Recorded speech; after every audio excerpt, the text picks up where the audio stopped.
तुम्हालाही अपचन, acidity, gases, पोट साफ न होणं अशा तक्रारी वारंवार होत असतील, त्यासाठी अनेक उपाय करून औषधं घेऊनही जर का फरक पडत नसेल, तर आयुर्वेद शास्त्रामध्ये भोजन विधी सांगितलेला आहे. त्यातील एक खूप महत्त्वाचा नियम आवर्जून पाळा. तो म्हणजेच की जेवण करत असताना त्याचं पचन व्यवस्थित व्हायचं असेल, तर आपले पंच ज्ञानेंद्रिय म्हणजेच डोळे, नाक, जीभ, कान, त्वचा यांनी त्याचा पूर्णपणे आस्वाद घ्यावा.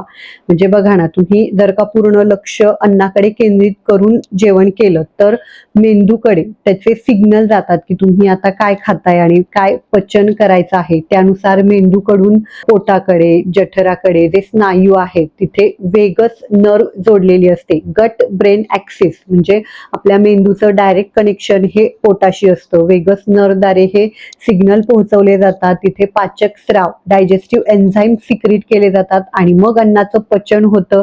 पचन नीट झालं की पुढच्या सर्व ज्या काही पोटाच्या तक्रारी आहेत त्या आपोआपच आपल्या दूर होतात. पण जर का जेवण करत असताना तुम्ही टीव्ही, मोबाईल पाहताय किंवा पेपर, पुस्तक वाचताय, तर मेंदूकडे तुमच्या ह्याचे सिग्नल्स व्यवस्थितपणे जाणार नाहीत. परिणामतः पाचक स्राव कमी प्रमाणामध्ये सिक्रीट होतील आणि मग अन्नपचन देखील नीट होणार नाही.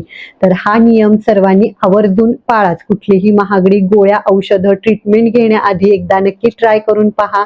अनेकांना फायदा झालेला आहे आणि असेच उपाय जाणून घेण्यासाठी आमच्या YouTube चॅनलला सबस्क्राईब करून लगेच भेट द्या.